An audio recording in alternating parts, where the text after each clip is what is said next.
Mayday, Speedbird 2276, request bar services. Speedbird 2276, heavy. Aviation की दुनिया का एक और स्याह दिन। भारत के शहर गुजरात के इलाके अहमदाबाद में एक त्यारा गिरता है, एक मुसाफिर त्यारा, जिसमें तकरीबन 240 से ज़ायद मुसाफिर सवार थे और अब तक की इतलात के मुताबिक तकरीबन 100 से ज़ायद हलाकतें हो चुकी हैं।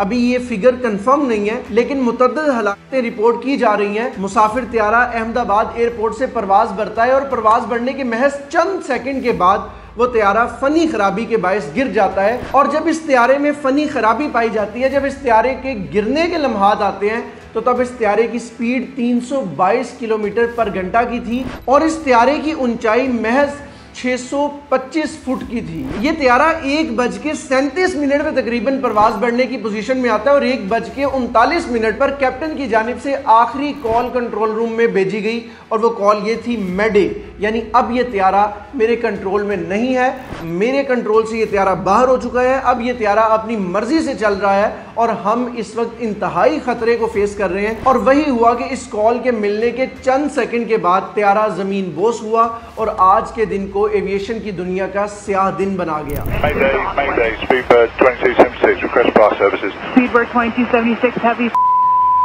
गिरने वाला त्यारा एयर इंडिया का था, यानी भारत की कौमी एयरलाइन एयर इंडिया।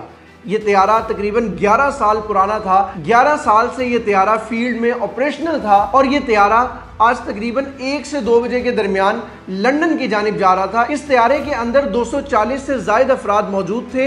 ये त्यारा गुजरात शहर में गिरा और इसी गुजरात शहर की साबिका वज़ीर आला इस त्यारे में मौजूद थी। गैर मुसद्दिका तौर पर इन 240 अफराद में तकरीबन 11 बच्चे भी बताए जा रहे हैं। इसके अलावा 14 के करीब अमले पर मुश्तमिल अफराद थे। अब सबसे अहम सवाल यह है कि इस त्यारे की गिरने की आखिर वजह क्या हो सकती है। तो मुमकिन तौर पर 2 वजूहात अभी तक सामने आ चुकी हैं। एक वजह इस त्यारे की टेक्निकल फॉल्ट था, जो कि ब्लैक बॉक्स के जरिए कुछ ही देर में वाज़ेह हो जाएगा जैसे ही ब्लैक बॉक्स मिलेगा। लेकिन एक और रीजन बताई जा रही है जो कि अभी तक गैर मुसद्दिका है लेकिन कंफर्म हो जाएगी वक्त के साथ। वो ये है कि इस जहाज में कार्गो सामान इसकी इस्तात से ज़्यादा था, यानी मुसाफिरों का जो सामान था वो इसकी कैपेसिटी से ज़्यादा इस पर लोड था, जिसकी वजह से त्यारा परवाज करने के महज चंद सेकंड के बाद 625 फुट की बुलंदी पर पहुंचते ही ज़मीन बोस हो गया। महज 322 की स्पीड पर यह त्यारा चल रहा था और जैसे ही परवाज भरी फौरी तौर पर एयरपोर्ट की अगली जानिब जो आबादी थी उस आबादी के ऊपर गिरा और जाहिर है उस आबादी को भी नुकसान हुआ और मुसाफिर जो त्यारे में बैठे थे उनमें से भी अक्सरियत अपनी जान की बाजी हार गए। इस हादसे के बारे में आपकी क्या राय है, कमेंट सेक्शन में ज़रूर बताइएगा। पाकिस्तान जिंदाबाद।